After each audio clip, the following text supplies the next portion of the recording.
தேவகி மைந்தா, என்ன அம்மா இன்று தேவகி மைந்தன் என்று என்னை கேட்கிறாய், கூப்பிடுகிறாய்?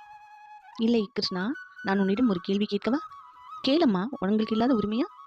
இல்லை, என்னிடம் ஒரு கேள்விக்கான பதில் உன்னிடமே எனக்கு தேவை. பதில் சொல்லுங்கள் தாயே.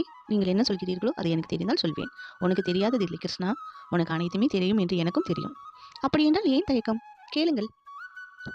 பாண்டவர்களும் துரியோதனர்களும் அவங்களுக்கெல்லாம் தண்டனை கொடுக்கிறாய். ஏனால் பாண்டவர்கள் நன்மை செய்பவர்கள், துரியோதனனும் துச்சாதனன் சகுனியும் தீமையை பற்றியே நினைப்பவர்கள்.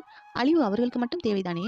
அப்புறம் ஏன் பிருந்தாவனத்தில் இருக்கும் இவர்களையும் தண்டிக்கிறாய்? அம்மா, உங்களுக்கு தெரியாதது ஒன்றும் இல்லை. இங்கே இருக்கும் அனைவரும் என்னை நம்பியே இருக்கிறார்கள். சுய சிந்தனை, சுய அறிவு எதிலுமே அவர்கள் ஈடுபாடு கொள்ளவில்லை. கிருஷ்ணா இருக்கிறான், பார்த்துக் கொள்கிறான் என்று மட்டுமே நினைத்து வாழ்ந்து கொண்டிருக்கிறார்கள் சுகபோகத்தில்.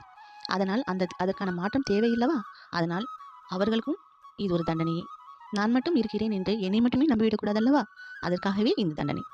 இது தண்டனை என்று இல்லை. ஒரு நன்மை என்றால் அங்கே தீமை இருக்கும், தீமை என்றால் அங்கே நன்மை இருக்கும். இங்கே பாண்டவர்களும் அழிவார்கள் தான். ஆனால் அவர்கள் மூலியமாக இந்த உலகம் மீண்டு வரும். அதனாலேயே இந்த அழிவை நான் கொடுக்கிறேன். இதில் ஏதும் தவறுண்டா அம்மா? இல்லை கண்ணா, நீ எது செய்தாலும் அது நன்மைக்கு. இப்போ எனக்கு கொஞ்சம் வெண்ணெய் தருவியா? கண்டிப்பாக, இதோ கண்ணா, ஓடி வந்து தருகிறேன். இனி யசோதா மைந்தன் என்றே என்னை கூப்பிடுங்கள். நான் தேவகி மைந்தன் என்றாலும் என்னை வளர்த்து ஆளாக்கி என்னை பூமியில் நடக்க வைத்த யசோதா இல்லையா? அதனால இந்த பிருந்தாவன கிருஷ்ணன் என்றுமே யசோதை மைந்தன் தான். இந்த வீடியோக்கு லைக் பண்ணுங்க, ஷேர் பண்ணுங்க, மறக்காம சப்ஸ்கிரைப் பண்ணுங்க. தேங்க்யூ.